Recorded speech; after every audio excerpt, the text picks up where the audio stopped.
In the near future, global warming has caused a huge rise in sea levels and wiped out coastal cities all over the world.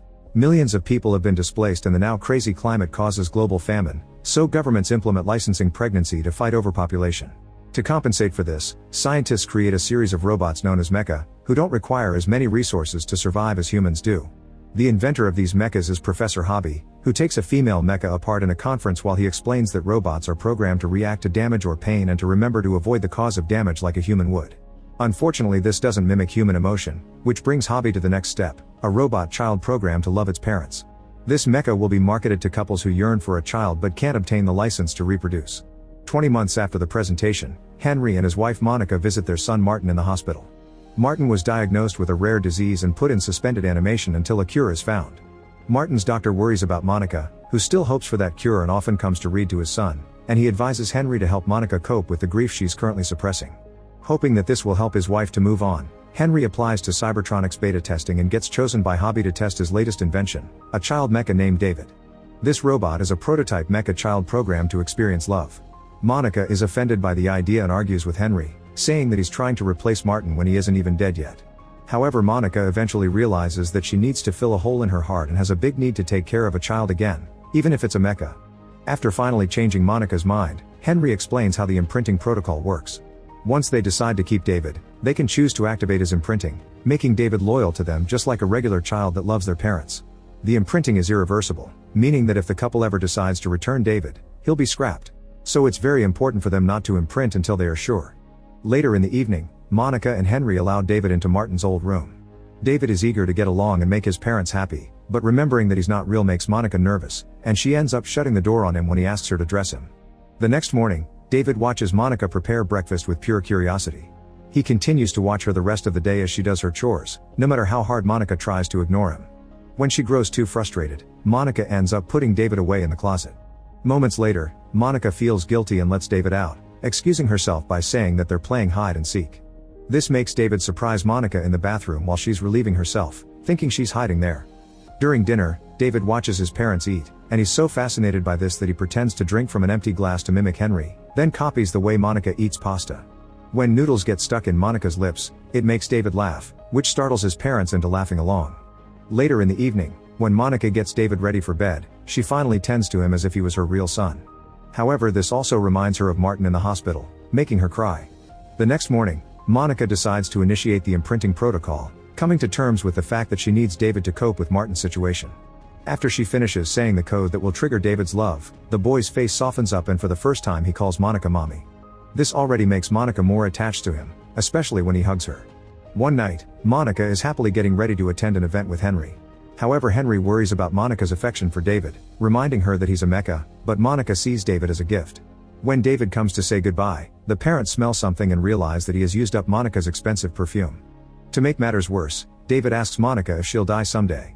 Monica confirms that she will, but she doesn't want David to be lonely, so Monica takes an old robotic bear named Teddy that used to be Martin's and gifts it to David so he can have company while they're away.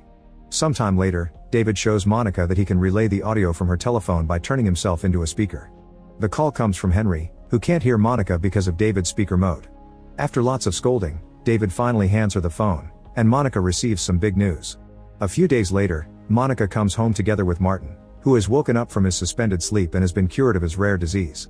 As the days pass, Martin treats David like a toy, asking him to break things for him and questioning how he was made as he pokes his face.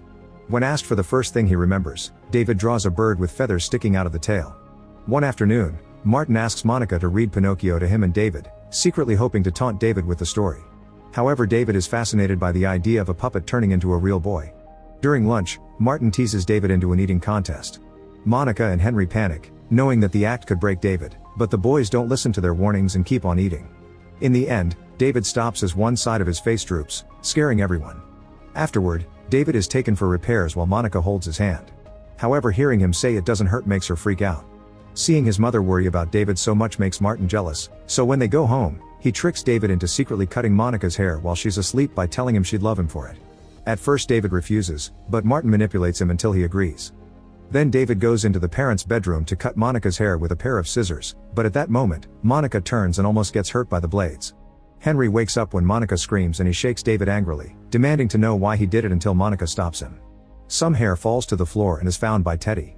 Sometime later, while they're getting things ready for Martin's birthday party, Henry tries to convince Monica that David is no longer worth the risk, but Monica defends David by saying he's just a child making mistakes.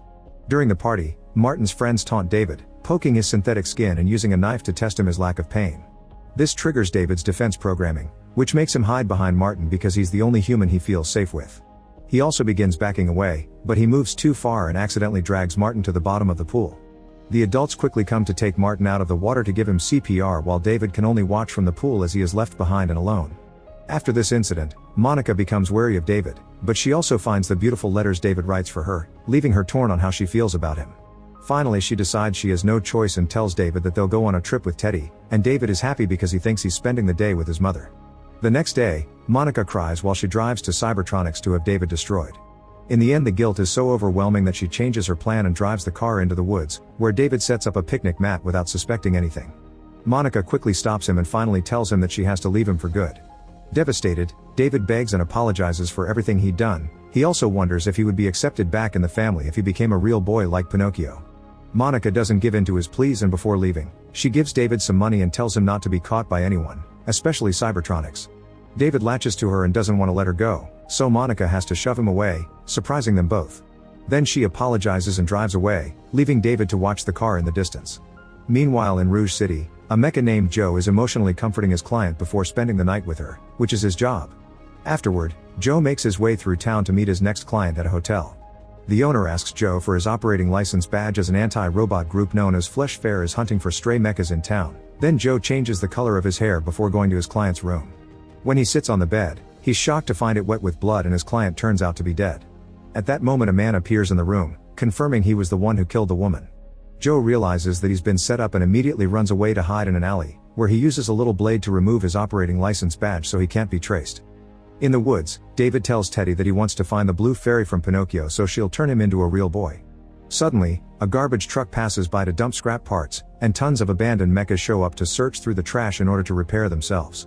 As David watches without believing what he's seeing, Joe shows up as well, and there is a moon-shaped aircraft coming after him.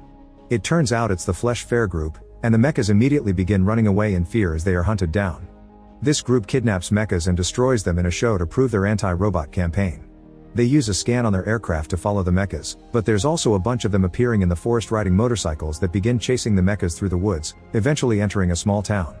These guys fire magnetic discs to trap the robots and a few mechas are sadly captured, but David and Teddy manage to follow a few mechas into an abandoned cottage and meet a nanny mecha, who offers to care for him.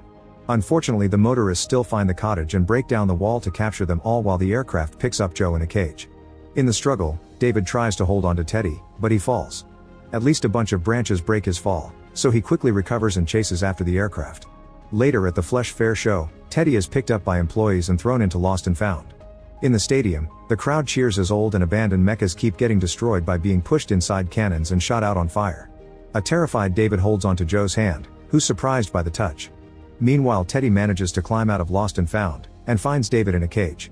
At that moment, a little girl picks up Teddy and sees David, thinking that he's a real boy. Then the girl approaches her father, who's one of the programmers of the show, and the man is disturbed to hear that a boy is among the mechas.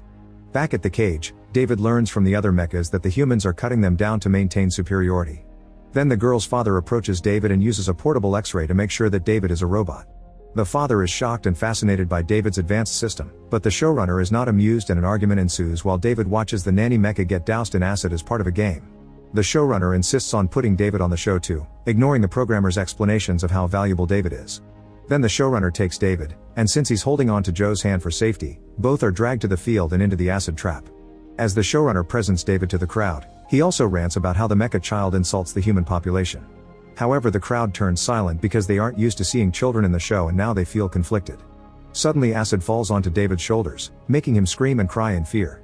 This convinces the crowd that David is a real child and they're so horrified that they turn on the showrunner, throwing things at him while the girl's dad orders the guards to free David and Joe right before the riot starts, allowing the duo to escape safely.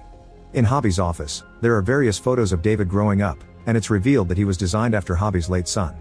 A team arrives to report that David was spotted at the Flesh Fair and they assure Hobby that the mecha is fine. Back in the woods, David and Teddy freeze when they suddenly see the moon, thinking that it's the Flesh Fair's aircraft. Just in case, they take a different route, and David shares with Joe his wish to find the blue fairy. Joe says that most women can be found in Rouge City, and they agree to head there together.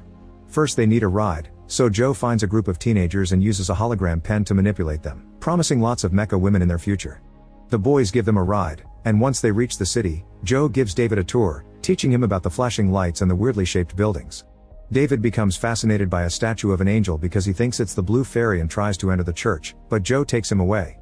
Eventually they meet with Dr. No, a program that serves as an all-knowing encyclopedia. Using the money Monica gave him, David learns from No that the Blue Fairy is at the end of the world. This information comes from a quote by Hobby. Joe doesn't like it because he knows that mechas that go to the end of the world never come back, so he tries to explain to David that humans hate robots. However, David insists that Monica will love him if he's a real boy, not believing Joe when he says a human can never love a mecha and yelling at him for dealing to insinuate the opposite. When they leave No's store, the cops find them and arrest Joe, still thinking he killed the woman in the hotel. Curious, David gets into the helicopter's driver's seat and powers it on, but obviously he can't control it and his so-called piloting causes huge chaos around the city, breaking things and almost hitting people. As citizens run away in panic, Joe uses the distraction to escape the cops and reunite with David. Joe jumps inside the helicopter, taking over the controls to fly the vehicle smoothly and escape safely. A few hours later, they reach the wasteland that was previously Manhattan, which Joe calls the place where lions weep. After the trouble with the sea levels rising, the remaining pieces of the city are left in ruins and underwater. David finds a bunch of lion statues with water pouring out of their mouths, which reminds him of Joe's quote. Seeing it as a sign, they land the helicopter in the building next to the lions, then David and Joe search for Professor Hobby. David finds a door with a fairy tale quote on it and crosses it, finding a chair with someone on it.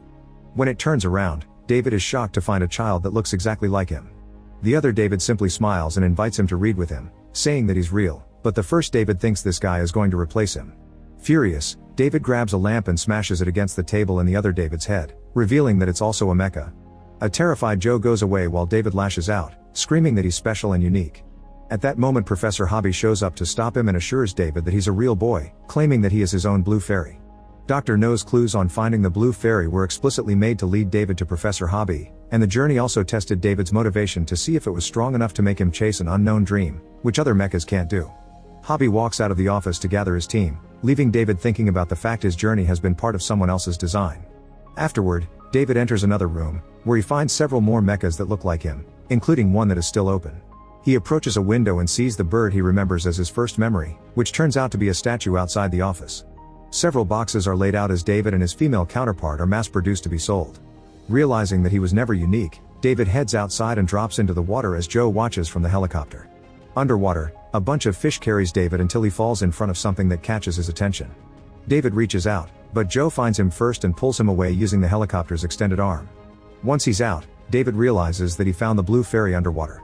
Unfortunately, before they can go further, Joe is suddenly magnetized by a police helicopter hovering above them. Joe says goodbye to David, asking him to tell his story to the ladies once he's grown up as a real boy. Then he activates the helicopter's submarine mode before floating away. Determined to find the Blue Fairy, David pilots the transformed helicopter into an abandoned carnival with Teddy beside him. They watch all the attractions representing fairy tales and eventually discover Pinocchio, which he follows until he finally finds the Blue Fairy statue. At that moment, the Ferris wheel collapses on top of the helicopter, trapping them. David doesn't care though, he only has eyes for the Blue Fairy and begs her to make him a real boy. However, the fairy doesn't respond, and years pass with David still stuck in there, never losing hope even when the lights begin to die off. 2,000 years later, the world is enveloped in ice and snow, and humans have been gone for a while. One day an alien spacecraft shows up and flies around Manhattan as they colonize the planet. There they move David's helicopter, finding him and Teddy on the ice. They quickly reactivate him and David proceeds to convulse before he notices the Blue Fairy in front of him. He immediately gets out of the helicopter and approaches the frozen statue while the alien creatures watch him. Then he touches the Blue Fairy, causing it to crack and break in front of him. The aliens use this chance to scan David's memory to understand the planet better, and suddenly David finds himself sitting at the table in Monica's house. The home looks exactly the way he remembers it, and David eagerly searches for Monica, but it's a different voice that replies. David is surprised to find the Blue Fairy alive and talking and asks her to turn him into a real boy, but she admits that she can't do that. The aliens use the Blue Fairy to speak to David, informing him that Monica is gone and the fairy can't revive her either because her remains are long gone too. While David mourns, Teddy approaches him to remind David of the time he cut Monica's hair and reveals that he kept that same lock of hair, meaning the aliens could now bring back his mother. David goes to his old bedroom and fondly remembers his friend Joe while Teddy repairs himself. At that moment they see a figure at the door and think it's Monica, but it's actually an alien that confesses to be fascinated by humans. He wishes to bring humanity back by using organic traces to clone them, but unfortunately all his tries have failed so far because the clones only live for one day. This will also happen if they bring Monica back. David still holds on to the hope that Monica will be special like him and last forever like he did while trapped in the helicopter, so he goes looking for her. He finds her in her bedroom and begins to cry while brushing hair from her face. At that moment Monica wakes up and greets David with a warm smile.